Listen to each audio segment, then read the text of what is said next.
Glória a Deus. É tão bom ver as vozes divididas, louvando a Deus. Deus abençoe nossos irmãos do Ministério de Louvor. Mateus capítulo 15. Glória a Deus. Mateus capítulo 15. Deus seja louvado. Mateus 15. A partir do versículo 1. Vamos ficar em pé um pouquinho, por favor, só para ler alguns versículos. Mateus 15, versículo 1, escrito está: Então chegaram ao pé de Jesus os escribas e fariseus de Jerusalém, dizendo: Por que transgridem os teus discípulos a tradição dos anciãos? Pois não lavam as mãos quando comem pão. Ele, porém, respondendo, disse-lhes: Por que transgredis vós também o mandamento de Deus pela vossa tradição? Porque Deus ordenou, dizendo: Honra o teu pai e a tua mãe. E quem maldisser ao pai, ou maldizer o pai ou a mãe, que morra de morte, mas vós dizeis: Qualquer que disser ao pai ou à mãe, é oferta ao Senhor. O que podereis aproveitar de mim? Esse não precisa honrar nem o seu pai, nem a sua mãe, e assim invalidastes, pela vossa tradição, o mandamento de Deus. Hipócrita, bem profetizou Isaías a vosso respeito, dizendo: Este povo honra-me com seus lábios, mas o seu coração está longe de mim. Amém. Assentai-vos, por gentileza, amados irmãos. Nós, nesta noite, iremos refletir sobre todo o capítulo 15. Mas eu leio só uma porção para que nós possamos, então, assim, compreender de que nós estamos iniciando nesta noite. Como já dissemos outras vezes, Mateus é o evangelho que foi escrito tendo como público, seria como Mateus estivesse assim num altar, numa tribuna, falando, e a plateia era de judeus. Entende? Então Mateus escreve para uma plateia judaica. Assim sendo, existem muitos elementos da cultura judaica dentro do Evangelho de Mateus. E para a gente entender bem o Evangelho de Mateus, precisamos explicar um pouco da cultura judaica. Ok? Então, só que Mateus está relatando o que Jesus ensinou para a igreja, para o seu povo. É importante dizer também que Jesus, ele veio para fundar, para estabelecer um novo povo, que era a igreja. Até porque, em João capítulo 1 e versículo 12, diz assim: Ele veio para que eram os seus eram os judeus, mas os seus não receberam. Então o judeu não era o povo de Deus, mas rejeitou o povo de Deus. E agora, quando Jesus morre na cruz do Calvário, o véu se rasga. E a Bíblia diz que a parede da separação, ou seja, entre judeus e gentios, foi quebrada. E agora Deus pega dos dois povos judeus e quem não é judeu e faz um povo só. Ou seja, desde a morte de Cristo, qualquer pessoa pode pertencer ao povo de Deus. Deus, ele não mudou, ele é o mesmo. Na época da lei, também era assim. Qualquer pessoa poderia se converter ao judaísmo e se tornar participante do povo de Deus. Pastor, você pode dar um exemplo? Ruth, a Moabita. E há um texto no Antigo Testamento, não é o momento, que diz que moabita nenhum entraria na congregação dos santos. Nenhum moabita. Olha só que coisa. Só que quando Deus fala isso, Deus está dizendo, o moabita, na cultura, moabita. Mas quando Ruth fala assim, o teu Deus será o meu Deus, o teu povo será o meu povo, onde deitares eu deitarei, onde você morreu eu também morro. Quando Ruth fala isso, é uma conversão radical ao Deus único e verdadeiro. Ela se converte. E aqui, logo aqui de arrancada, aqui, querido pregador, presbítero Gediel, nós já temos aqui vários elementos para a igreja. Ninguém que continua com a cultura mundana se converteu de verdade. Porque a conversão a Jesus Cristo, a conversão, quando a pessoa se converte a Cristo, quando a pessoa passa a ser salva em Cristo, a cultura tem que mudar. Não é só a fé. Alguém fala, Deus quer salvar o coração. Essa pessoa não entendeu o que é converter. Não entendeu o que é, quem é o Deus que ela está se convertendo. Porque desde o Antigo Testamento, Deus é o mesmo, ele não mudou. Quando a pessoa se convertia, ela tinha que mudar costumes, hábitos, roupas, lugares, músicas, ritos, tudo. Então, hoje no cristianismo, Deus não mudou. Quando a pessoa se converte a Jesus, ela precisa mudar também. Entende? Porque o salvo, ele tem a cultura do céu. Salvo tem cultura do céu. Por isso, nós não andamos como o mundo anda. Por isso, hein, João Vitor? Por isso que nós não falamos igual ao mundo. E quando alguém fala assim, gente, vamos ter cuidado com a gíria, é por causa disso. Porque nós temos que ter um linguajar próprio. E nós temos. Quando nós nos encontramos um com o outro, como é que nós falamos? O mundo fala, bom dia. Como é que nós falamos? A paz do Senhor. Aí a pessoa, como é que trata o outro? E aí, cara, como é que a gente fala? Ei, meu irmão. O irmão está bem? Olha a linguagem. Muda totalmente. Alguém pode achar que isso é besteira. Alguém pode achar que isso é... isso não tem nada a ver. Alguém pode achar. Como alguém também que acha que para ter sexo não tem nada a ver. Não precisa casar. Isso não tem problema. E assim vai. Alguém fala, como uma pessoa que veio aqui para ser membro da igreja, essa pessoa, ela era na outra igreja lá, líder do ministério de louvor da igreja. Isso era líder. A pessoa veio, frequentou um tempo aqui com a gente, e quando foi para a pessoa se tornar membro, os irmãos sabem que a gente tem um gabinete. E ali eu converso, explico como é que é a igreja, e pá. E quando eu estou conversando com a pessoa, eu perguntei, o irmão, a irmã, né, tem algum vício? A pessoa, não. Aí eu falei, tem certeza que não tem vício nenhum? Nenhum. Aí a pessoa, pastor, vício não. Aí eu falei, vício nenhum. Aí ela, pastor, é assim, vício não, como eu falei para o senhor, não tem vício. Aí eu falei, mas... Aí ela continuou. Pastor, é o seguinte, eu sou uma pessoa agitada, o senhor deve ter reparado, sou agitado. E aí, assim, para que, né, no meu trabalho e tal, a cada 15 dias, assim, eu fumo um cigarrinho, assim, de cannabis. De cannabis. Há quantos dias, meu irmão? A cada 15 dias, pastor. Sabe o que é cannabis? Cannabis é maconha.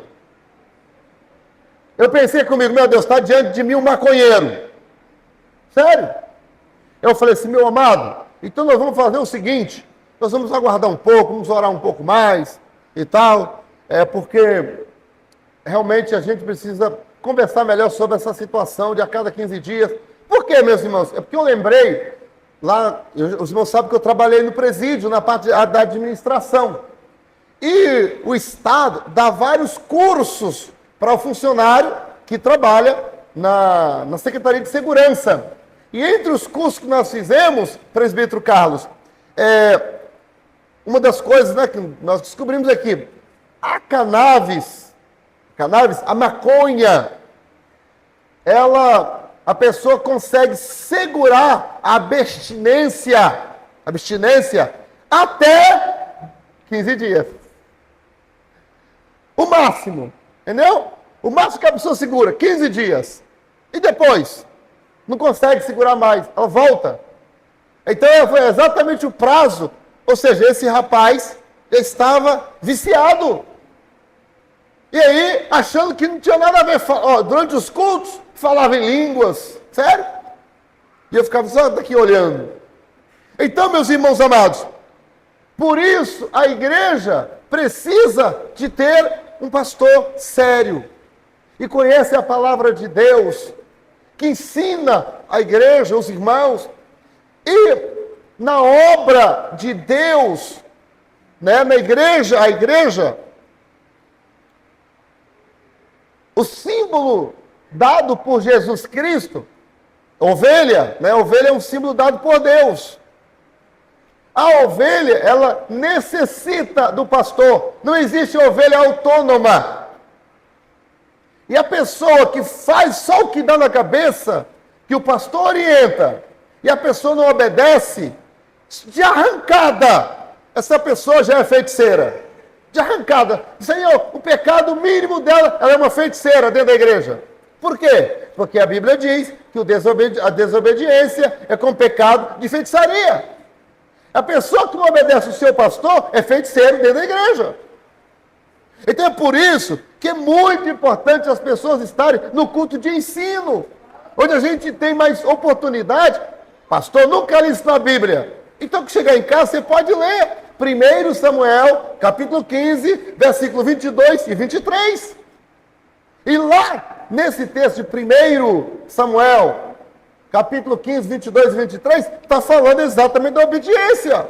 Inclusive, nesse capítulo lá, um rei é rejeitado por Deus, e a partir dessa desobediência, desse pecado, que é o pecado de feitiçaria, o Espírito de Deus se afasta desse rei, que é o rei Saul, e o capeta, o Satanás, o capiruta, como é que chama? Ele entra no rei. E o rei passa a ser possuído por um espírito mau. Um demônio. Sabia disso?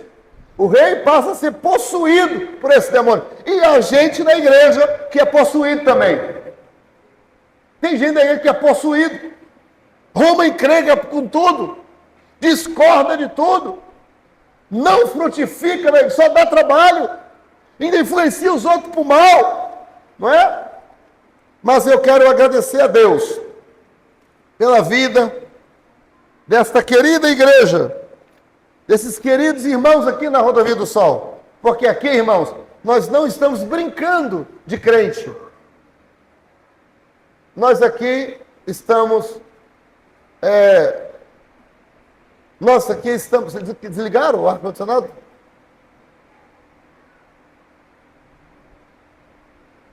Houve algum problema que teve que desligar, irmão Marcos? É para ligar o bicho. Ó.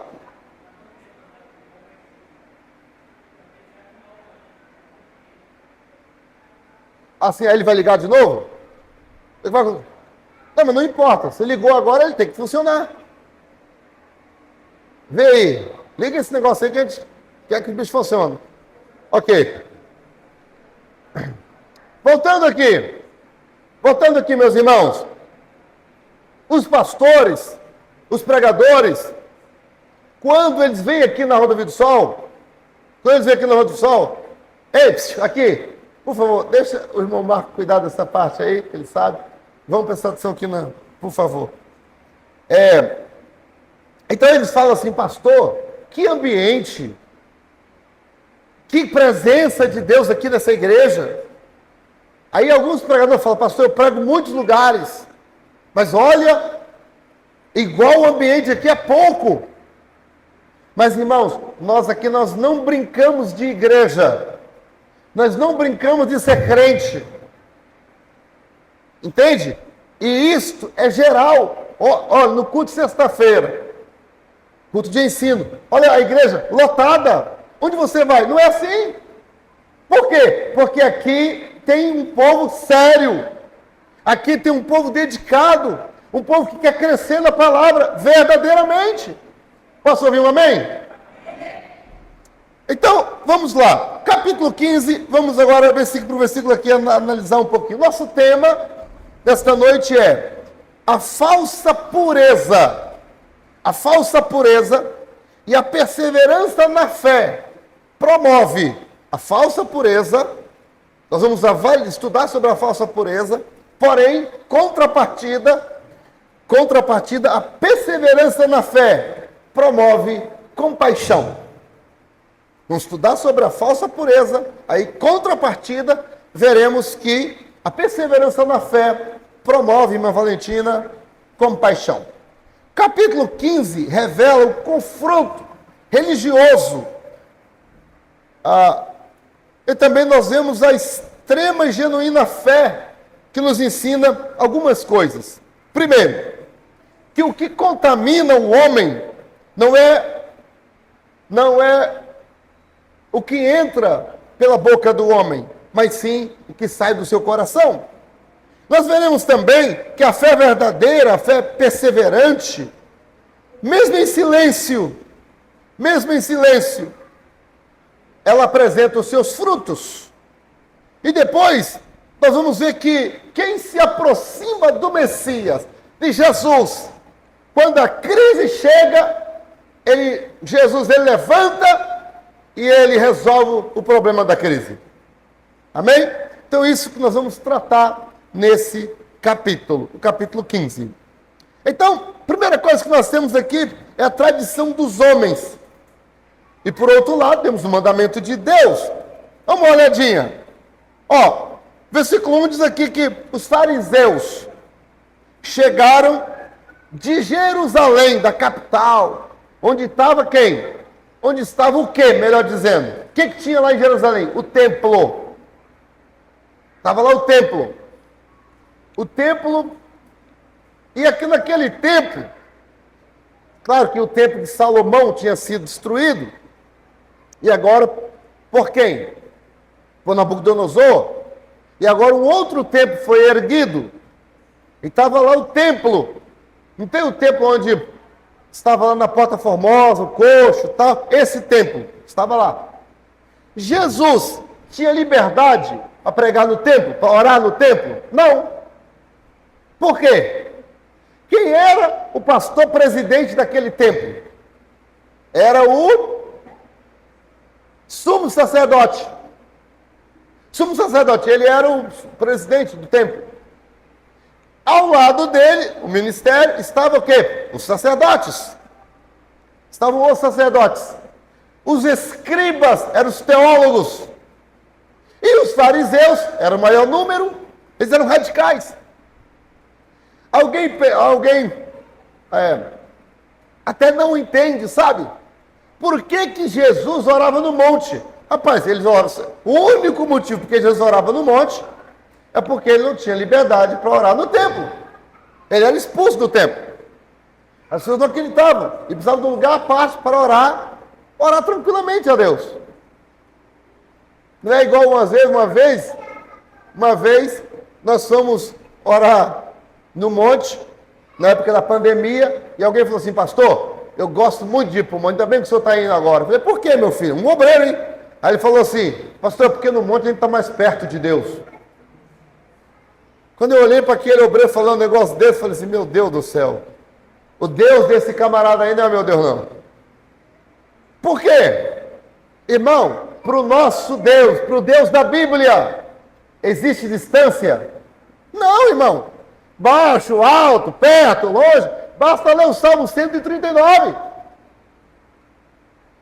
Para onde fugirei eu da tua presença? Entendeu? Não tem como fugir da face do Senhor. Não tem distância para Deus. Deus é onipresente. Então, Jesus não orava no monte, porque no monte, no monte. Naquela época, e aqui vale a pena a gente explicar isso, quando vai orar no monte, os irmãos devem saber que a maioria das pessoas, quando vão no monte orar, elas têm uma superstição errada. A pessoa chega lá no pé do monte e fala assim, não pode subir. Fala, bem sério, eles falam, não pode subir antes do concerto. Aí ajoelha perto do monte, aí ele ora e pede perdão, não sei o quê. Blá, blá. Aí eu faço a seguinte pergunta, irmão, qual é mais santo? Esse lugar ou o monte? Obviamente que é essa casa, que é muito mais santa do que o monte. Por quê? Por que é? O monte, às vezes, o monte que nós íamos mesmo, o dono do monte nem crente era. No monte o pessoal sobe lá para fumar maconha e fazer coisa que não deve. O cara, quando quer atrair a esposa, leva uma mulher que eles matam lá e faz o que não deve. Um lugar lá totalmente contaminado. Mata os outros e enterra ali. No monte, porque desmonte acontece. Então, a pessoa sobe para lá escondido para fumar maconha. Se alguém quiser fumar maconha aqui dentro da igreja, tem um horário que eles podem vir? Não. Essa casa aqui é consagrada a Deus. Foi comprada com dinheiro sagrado, com dízimo e oferta. Aqui, essa casa é exclusiva. Não pode nem tocar música mundana aqui. Não pode nem falar palavrão aqui dentro. Se falar, a gente bota para fora. Esse lugar é um lugar santo, consagrado a Deus. Aí você já viu alguém chegando ali parando lá de fora, antes de entrar, orando, ajoelhado. O que você está fazendo? Não, eu estou me consertando, porque antes de entrar aqui é santo. Já viu alguém fazer isso? Não. E por que quando vai para o monte quer fazer? Está vendo? Sabe o que é isso? Isso é superstição. Isso é coisa errada. O melhor lugar para orar é na casa de oração, não é em monte. Pastor, mas eu gosto de ir no monte. Não é pecado orar no monte. Deus responde no monte e responde aqui também. Agora, quando a pessoa fala, eu quero fazer propósito. Por que não faz propósito na igreja? Quantas pessoas que eu conheço, que vai para o monte, chega lá assaltado, volta. Eu já ajudei pessoas. Ajudei a comprar, ajudar a comprar comida, ajudar a pagar energia. Que o rapaz foi para o monte e acabou de receber o pagamento, roubou tudo dele, assaltaram, e agora tinha o mês todo pela frente, não tinha nem o que comer. Como eu tinha liberdade com a pessoa, eu falei, vai, em vez de orar na igreja, tá vendo? Aprende, hein? Lugar de orar é na igreja, não é de subir em monte, não. Falei. Então, volta a falar, não sou contra a pessoa ir no monte orar. Volta a falar. Uma vez eu comecei a falar sobre isso aqui, teve uns obreiros, não falaram comigo, outro erro. Reuniam uns 2 ou 3 e ficaram metendo chicote em mim. Porque eu estava falando disso, do orar no monte. O pastor não tem a experiência do monte, fica falando isso, não sei o quê, papapá, e falando um com o outro por trás. Ele veio me chamar, conversar comigo, pastor. Não gosto que o senhor fica falando assim, negócio do monte, porque a gente tem a nossa experiência no monte e tal. Sabe o que é isso? Falsidade, falta de fidelidade. Entende? E tantas outras coisas a mais. Agora veja, irmãos. Quando eu sou nascido e criado na igreja, Assembleia de Deus, eu tenho 53 anos. Se Deus quiser, esse ano eu faço 54 só de Assembleia de Deus. Só de Assembleia de Deus. Eu não sou da Assembleia de Deus, eu não sou da Assembleia de Deus misturada. Assembleia de Deus Samaritana. Porque existe Assembleia de Deus Samaritana. Que é a Assembleia de Deus misturada com Batista, misturada com, Universal, misturada com Mundial, misturado com Guerra da Graça, misturado com Maranata. Não, eu sou da Assembleia de Deus original. A igreja que eu cresci nela tem 100 anos de idade. 100 anos. Foi fundada por Daniel Berg, o fundador da Assembleia de Deus. Sou da Assembleia de Deus original. Original. Pela graça de Deus e para a glória dele, eu posso falar isso. Lá eu fui batizado nas águas. Lá eu casei. Lá eu estou criando meus filhos. Lá eu fui auxiliar de trabalho. Presbítero, evangelista, pastor. Lá eu fui para o campo missionário. Lá eu voltei. Lá, tudo. Então eu sei muito bem o que eu estou falando. Sei muito bem o que eu estou falando. Então, muitas coisas não acontecem por causa dessas misturas, desses misticismos, dessas coisas, ele copia até de macumba, trazendo para a igreja. Mas Jesus tem a saída, né?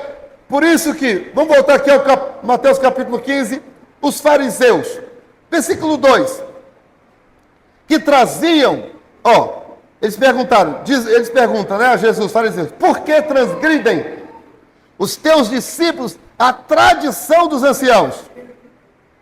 Pois não lavam as mãos quando comem. Aqui, meus irmãos, eles fazem uma acusação, preocupado, eles mesmo falam, com a tradição dos anciãos. Olha, pessoal, tem muito obreiro assim, mais preocupado com tradição do que com Bíblia, do que com palavra, entende? Está mais preocupado com o uso de uma base na unha, está mais preocupado com um brinco do que com a alma, do que com o pecador, que ganhar uma pessoa para Jesus, entende? Então, qual o problema aqui dos fariseus? Os fariseus, escribas, estavam acusando Jesus de tradição, mas aí, tradição sem Bíblia é hipocrisia. E a tradição sem palavra, sem Bíblia, a tradição, pastor, tradição é pecado? Se ela for antibíblica, é. A base da tradição é a palavra de Deus. Por exemplo, nós temos a tradição cristã. Qual é a tradição cristã? Cita aí, são tantas, mas uma delas. Batismo em nome do Pai, e do Filho, e do Espírito Santo. É uma tradição cristã. Outra coisa, batismo por imersão. É uma tradição. Batismo por imersão. Outra coisa, que é uma tradição. Como é que o culto termina? Com a bênção apostólica, já desde a igreja primitiva. Está aqui nas epístolas. O amor de Deus. É tradição. É tradição bíblica. Passa de geração em geração. É bíblica essa tradição. Então, a tradição sem Bíblia, ela oprime. Ela é uma opressão. E agora veja. Olha a resposta de Jesus, versículo 3. Jesus, porém, respondendo, disse: porque transgredis vós o mandamento de Deus por causa da tradição. Aqui é que é. A tradição não pode anular a palavra. A tradição não pode. Quer ver só uma coisa? Bom, com todo respeito, tá, irmãos? Os irmãos sabem que a Igreja Católica Romana, ela segue mais a tradição do que a Bíblia. A tradição. Então, para eles, a tradição é mais do que a Bíblia. E aí, na tradição, eles veneram, adoram Maria. Eles falam, não adoramos, nós só veneramos. Mas venerar e adorar é sinônimo. Pega o dicionário. Você pega lá o dicionário, né? Bota lá no Google, você vai ver que adorar e venerar é a mesma coisa. São palavras sinônimas. Tá? Então, outra coisa. Aí eles pegam lá aquelas tradições romanas. Por exemplo, batismo de criança. Não está na Bíblia. É uma tradição católica. Uma tradição que não está na Bíblia. Sabe? Então agora, quando você faz isso, e isso anula a palavra, anula outra questão que é a tradição. Os obreiros não podem se casar, sacerdote. Aí, mas a Bíblia diz que o sacerdote tem que ser casado. Então, quando eu pego essas tradições, a Bíblia fala A, a tradição fala B, a Bíblia fala branco, aí a tradição fala preto. Quando a tradição é oposta à palavra, quem é que tem que prevalecer? É a Bíblia. Só Deus pode dar norma para a igreja, porque a igreja ela é de Deus, não é o homem que dá norma, não é? Então, a norma ela vem da parte de Deus. Agora, é claro que os obreiros, os pastores, os sacerdotes, eles estabelecem normas, mas as normas elas são com base na palavra, e não o contrário, né? Não o contrário. Muito bem. Aqui no versículo 6, Jesus diz assim, olha, antes de chegar aqui ao versículo 6, aqui no versículo 5, mas dizeis, qualquer que disser ao seu pai ou à mãe, é oferta ao Senhor, que poderia aproveitar de mim. Com essa frase aqui, a palavra é oferta ao Senhor. Agora, olha o versículo 4. Porque Deus ordenou, dizendo, honra ao teu pai e à tua mãe. Quem maldizer o pai ou a mãe, que morra de morte. Por que Jesus fala isso aqui? E depois no versículo 7, no versículo 5, mas qualquer que disser a seu pai e a sua mãe, é oferta. O que tem a ver maldição, pai, com morte? O que tem a ver com oferta? Hein, João Vitor? O que isso tem a ver? Maldiçoar o pai e a mãe com oferta. A palavra grega aqui para oferta é a palavra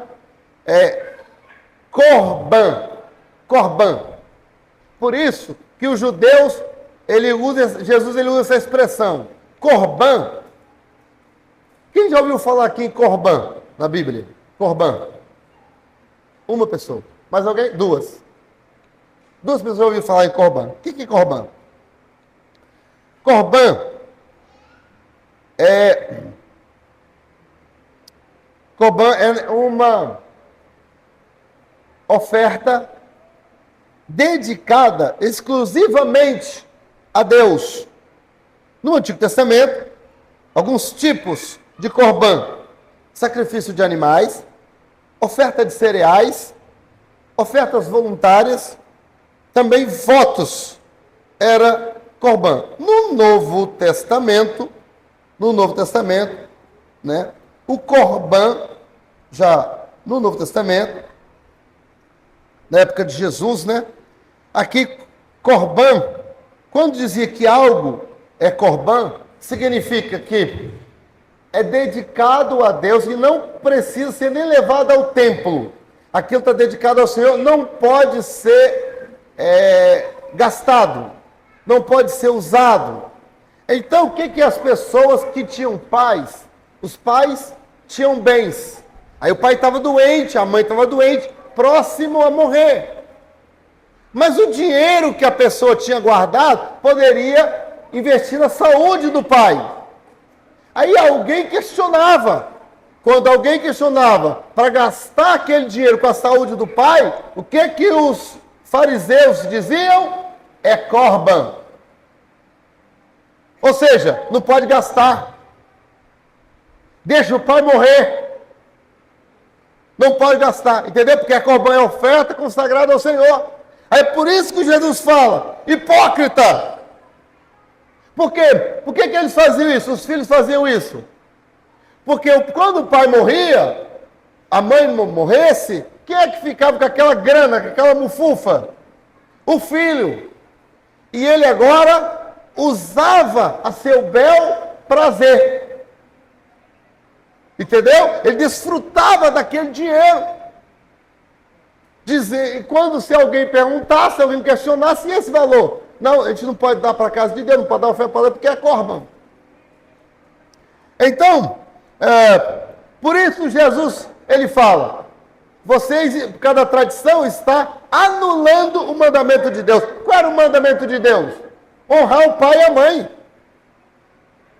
E eles, com amor ao dinheiro, não honrava o papai e a mamãe. Aqui no original grego, quando você estuda, aqui quando fala é oferta, está dizendo, é corban. Então, com essa hipocrisia, né, eles até diziam, aqui ó, aparentemente estavam honrando a Deus, mas na verdade estavam transgredindo o mandamento do Senhor, que é honra o seu pai e a sua mãe. Deu para entender, irmão? Aqui no versículo 7 até 9, olha aqui o versículo 8, só para você ter uma ideia. No versículo 8, por exemplo, este povo, olha o versículo 7, hipócritas, bem profetizou Isaías a vosso respeito, dizendo, este povo honra-me com os lábios, mas o seu coração está... Existe uma expressão, você está conseguindo me acompanhar? Existe uma expressão, bem assim, ó, aqui, lá em 2 Crônicas 7,14, se o meu povo, que chama pelo meu nome, não é assim que está lá? Se humilhar. Agora veja essas duas expressões, irmã Valentina. Este povo, e agora, se o meu povo. Este povo e o meu povo. Aí a pergunta que não quer calar que tipo de povo que eu sou? Hein, irmã Josefa? Esse povo ou meu povo? Porque tem este povo e tem também, tem mais o quê? Este povo e tem o meu povo. Será de que classe eu sou? Este povo ou meu povo? Porque este povo tem aquelas pessoas... Agora, alguém poderia perguntar, pastor, qual é o perfil do povo que honra o Senhor só de lábios e não é povo de Deus? Não é povo de Deus, só honra com os lábios. Ó, aqui ó. Eu te louvarei, Senhor, de todo o meu coração. De todo o coração? Aí a pessoa está cantando isso, aí a gente fala assim, gente, domingo de manhã vai ter consagração. Cadê todo o coração para vir? Ah, não, vou tirar para descansar. Ué, mas não é de todo o coração? Aí, de todo o coração, ó. A pessoa fala assim, ó, na hora do louvor, né? Se Cristo comigo vai, eu irei, e não temerei, com gozo irei. Aí você fala, gente, vai ter evangelização, hein? A pessoa acabou de cantar. Quem vai sair da evangelização? Cristo vai com ela? Vai. Cadê? Não vai. Tá mentindo, rapaz, com a cara dura lá na igreja. Se Cristo comigo vai, eu irei. Ó, e vai mesmo? Vai nada. Então, é o perfil da pessoa que louva a Deus só com o lábio.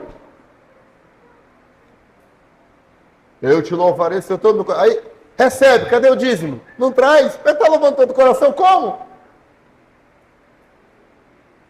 Sabe? Então, que tipo? Será que eu estou louvando ao Senhor? De todo o meu coração mesmo?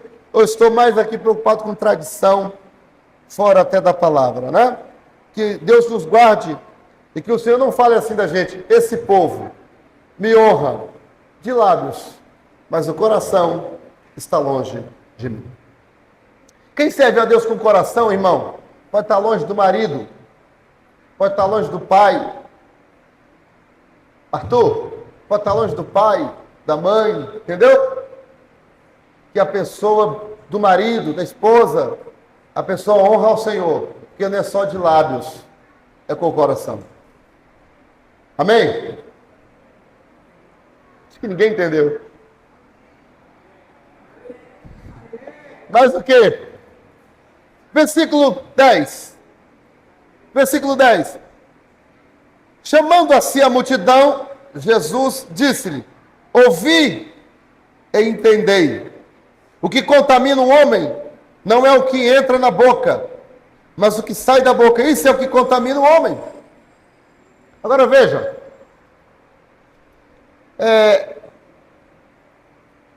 Olha o versículo 19. Versículo 17, né? 17 e 19.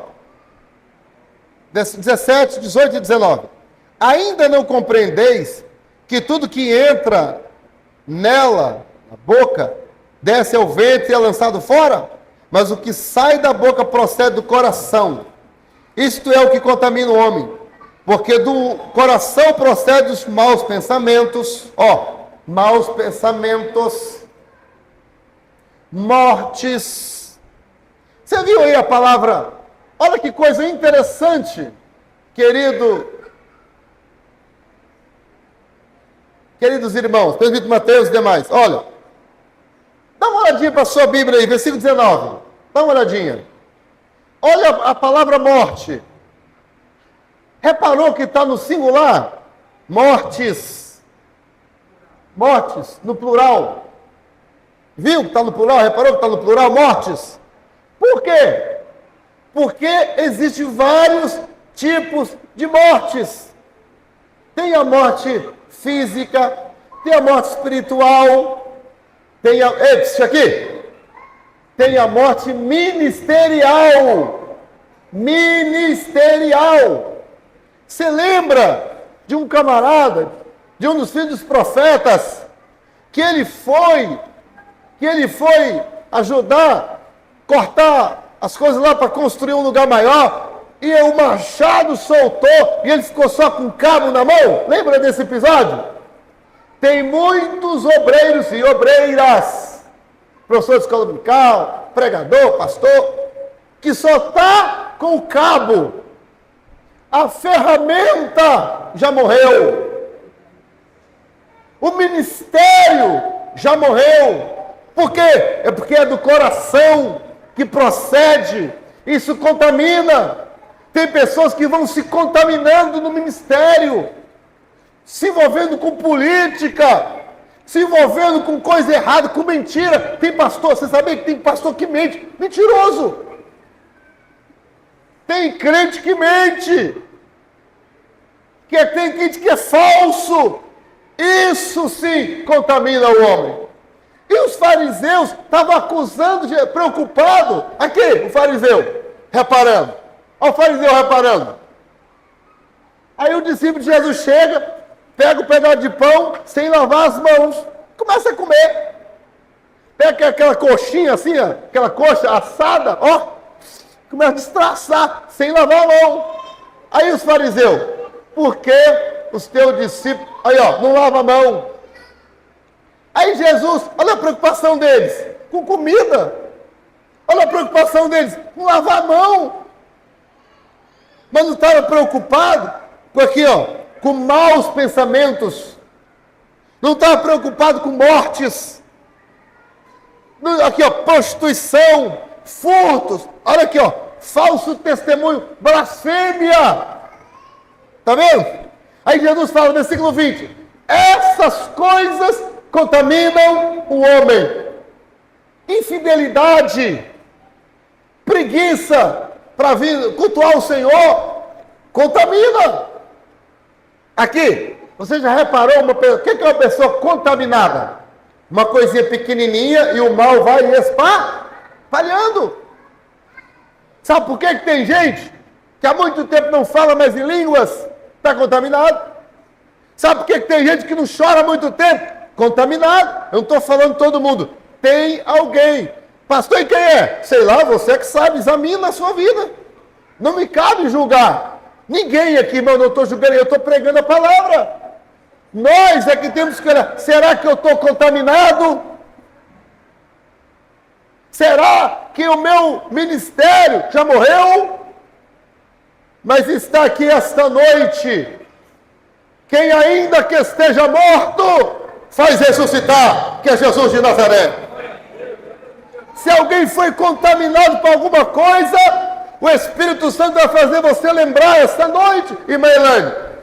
Se alguém fez alguma coisa errada, o Espírito Santo vai te fazer lembrar. E aqui, a Bíblia diz assim, 2 Coríntios 5,17, se alguém está em Cristo, nova criatura é, as coisas velhas se passaram, eis que tudo se fez novo. Ei, o Senhor Jesus pode fazer você um homem novo, uma mulher nova, pode te dar um ministério novo essa noite.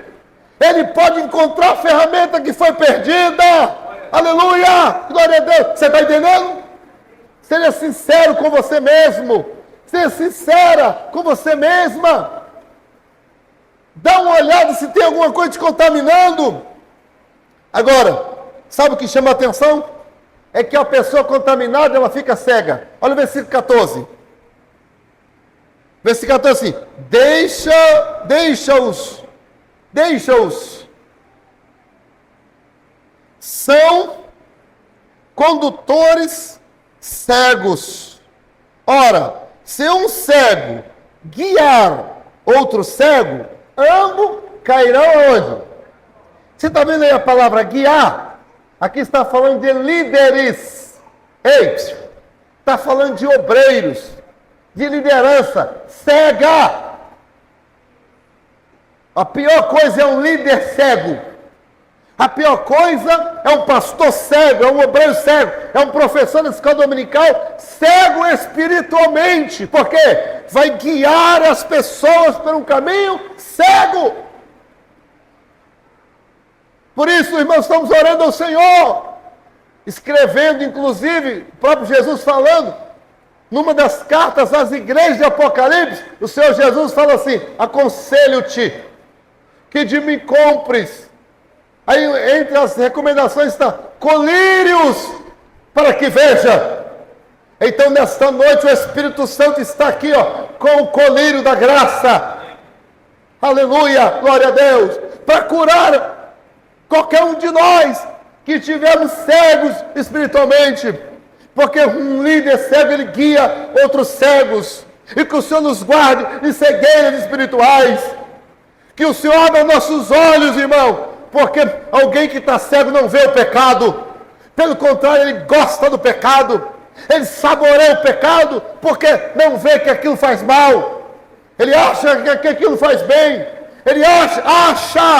Mas é Jesus que foi Jesus que rotulou. Deixa-os. Ó. São cegos, guiando cego. Misericórdia. Que o Senhor nos guarde. Abra nossos olhos, Senhor. E não nos deixa ficar cego. Amém? Olha o 12. O 12. Então, cercando-se dele os discípulos, disseram. Sabe que os fariseus ouvindo isso, essas palavras se escandalizam. Ei, você sabia que quando a gente prega a verdade, tem gente que se escandaliza? Acha que estão sendo radicais, acha que não tem problema. Jesus também enfrentou essa situação. E o versículo 15, olha a última frase do versículo 14, antes de ir para o 15, assim, ambos cairão na cova. Você já viu essas igrejas que só andam na moda? Qual é a moda? Antigamente tinha uma moda, sabe qual era a moda? Dente de ouro. Era moda.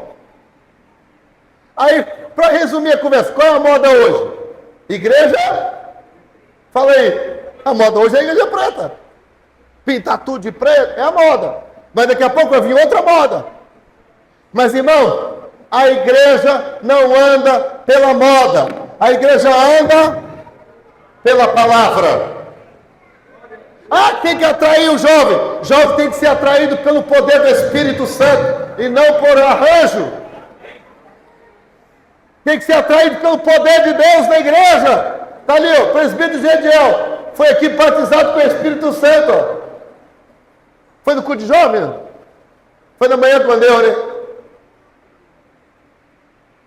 Vamos passar a noite orando. A liderança quer atrair? Vamos embora. Vamos passar a noite orando. Vamos marcar 7 dias de jejum.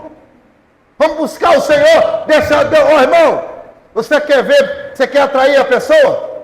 Bota fogo. Se uma pessoa começar a queimar ali na praça, no meio da rua, vai juntar gente para ver aqui. Vai ou não vai? Então você quer atrair? Deixa Deus colocar fogo na sua vida. Deixa Deus colocar fogo no seu ministério. Deixa o fogo do Espírito Santo acender. Vai atrair. Paralítico começar a andar, mudo começar a falar, a cura divina começar a acontecer, revelação começar a acontecer, profecia. Você vai ver se vai começar a juntar jovem. Jovem precisa ter experiência com Deus. Jovem precisa conhecer o Deus que revela. Você está pensando o quê? Eu também já fui espoleta. Eu tinha por volta assim de 17 anos. E aí eu fui na igreja batista tradicional, atrás das meninas. Sentei no último banco. Eu falei, não vou na Assembleia, que na Assembleia revela. Na Batista eles não acreditam em dom espiritual, então não tem revelação, não tem profecia, lá é tranquilo. Mesmo assim, sentei no último banco atrás de uma senhora forte, na direção das moças. E aí o pastor foi pregar. E o pastor abriu no Salmo 139. E aí ele falou assim, para onde fugirei eu da tua presença? Começou a ler lá. Se eu descer as profundezas do mar, lá o Senhor está. Se eu subir, lá o Senhor está. Aí ele fala, terminou de ler e falou assim, você que veio aqui com segundas intenções. Eu, oh meu Deus. Aí eu olhei para a porta e pensei assim, se começar a apertar eu vou embora. Aí ele falou assim, então pensei, que eu acabei de pensar. Aí ele falou assim, e não adianta você olhar para a porta, que hoje quem te trouxe foi o Senhor. Aí eu comecei a tremer. Irmão, aí já não vi moça na minha frente, não via nada. E pensa, eu pensava no negócio, o chicote comia lá, Deus usava o pastor. Sabe por quê? Porque nós jovens, gostou dessa, nós jovens? Precisamos de experiência com Deus. Deus precisa pegar a gente na curva. E quando a pessoa tem experiência com Deus, sabe que Deus está olhando para ela. Sabe que os olhos de Deus estão como um farol assim, Você está tentando escapar, você está querendo fazer bobagem, mas os olhos do Senhor, dos exércitos, está sobre ti, está te vendo. Deus tem algo na sua vida. Deus quer usar você. Deus quer te curar. Deus quer te abençoar. Deus está contando contigo. Deus quer tratar contigo. E por isso o chicote de Deus come nas nossas costas. Se o chicote está batendo, sabe que Deus te ama.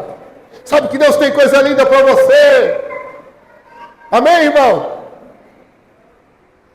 Mas isso precisa acontecer para a gente ver. Eu não via, mas depois disso eu falei, meu Deus, não adianta. Aí eu vi que ele vê. Eu vi que ele sabe. Eu vi que ele, entendeu? Ele sabe até a intenção do coração.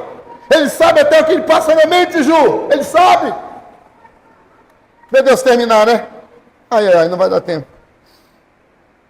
Então, irmãos, cego, guiando o outro cego, cairão ambos no abismo. Agora veja, a solução dos hipócritas e fariseus não é o externo, mas Deus que transforma o coração. Sabe por quê? Aqui ó, o versículo 18, do coração procede, mas o que sai da boca procede do coração. Sabe o que é que Deus está falando? É aquilo, Deus não está preocupado com o que você faz. Ei, escuta essa. Escuta essa aqui. Redobra sua atenção, por favor. Deus não está preocupado com o que você faz. Deus está preocupado com o que está motivando você a fazer aquilo. Se a motivação, não vê, entendeu? O que vem do coração. Se a motivação, por exemplo, eu canto. Mas por que eu canto? Vou mostrar para essa galera como é que canta. Aleluia. Se eu toco, vou mostrar como é que toca um piano.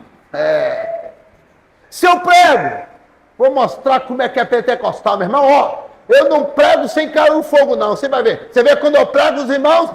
Mistério. Aleluia. A intenção desse camarada, dessa irmã, desse irmão. Então Deus está olhando qual é a motivação. Eu estou pregando aqui nesta noite. E o Senhor está olhando para dentro de mim. E Ele está vendo, será que você está querendo se aparecer? Será que você está querendo mandar indireta para alguém? Será que... Entende, irmão? O Senhor está julgando aqui, ó, todas as minhas intenções agora. O Senhor está olhando e eu não brinco com isso. Pastor, só pode mostrar na palavra que quando o senhor está pregando, Deus está julgando o senhor? Posso. Abra aí a sua Bíblia, segunda carta de Timóteo. Rapidinho, estou terminando. Só essa parte. Segunda Timóteo. Segunda Timóteo, capítulo 3 e o versículo 16. Rapidinho. 2 Timóteo 3 e 16. E vamos entrar, porque está falando a mesma coisa, no capítulo 4, tá? Achou aí? Acha aí, para você acompanhar. 2 Timóteo 3, 2 Timóteo 3, 16. Toda a escritura divinamente inspirada é proveitosa para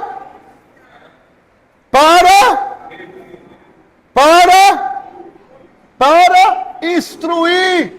Então está assim, ó, para ensinar, para redarguir, para corrigir, para instruir em justiça, para que o homem de Deus seja perfeito e perfeitamente instruído para toda boa obra. Aí fala, ó, aí continua, conjuro-te, pois diante de Deus e do Senhor Jesus Cristo, que há de o quê? Julgar os vivos e os mortos da sua vida. Que o quê? Que pregues a palavra. Note que pregar a palavra está em questão o dia que Deus vai julgar. Quando eu li isso, presbítero Ediel, presbítero Zenei, a minha alma estremeceu. Por quê? Porque quem prega, quem está ensinando, eu tenho que fazer isso sabendo que um dia o Senhor vai julgar. E a Bíblia diz aqui em Mateus 15, que é o que sai da boca, é o que contamina. Será que eu estou usando o altar para me contaminar? Está entendendo? Será que eu estou usando o altar para me contaminar? Contando, pregando de maneira hipócrita. Falando aqui, mas a intenção do meu coração é outra. Estou falando aqui, ó, mas a intenção, qual é a intenção? Às vezes é outra. Mas o Senhor que sonda o nosso coração, o Deus a quem nós servimos, está aqui esta noite. E nós não estamos aqui para brincar de crente, para brincar de participar da ceia, de comer pão. Nós não estamos aqui brincando de ir para o céu. Nós estamos aqui nos aperfeiçoando. Nós estamos alimentando a nossa alma esta noite. O Espírito de Deus está com liberdade esta noite falando conosco, colocando a nossa vida em ordem. Porque nós queremos ir para o céu. O céu é nosso alvo. O céu é nossa morada. Amém? Vou parar aqui. Então nós paramos aqui no versículo 20, tá bom? Versículo 21, num outro momento, continuaremos. Que o Senhor nos guarde, nos abençoe, em nome de Jesus. Falta 5 minutos, nós estaremos orando ao Senhor pelos irmãos. Eu queria que você curvasse a sua cabeça. Nós vamos orar juntos, por favor. Você curvou a sua cabeça, eu queria que você olhasse agora para dentro de você. Será que você é este povo ou você é meu povo? Será que você é cego ou você é um instrumento de Deus que guia pessoas? Será que eu e você, será que nós, em alguma coisa estamos anulando os mandamentos de Deus?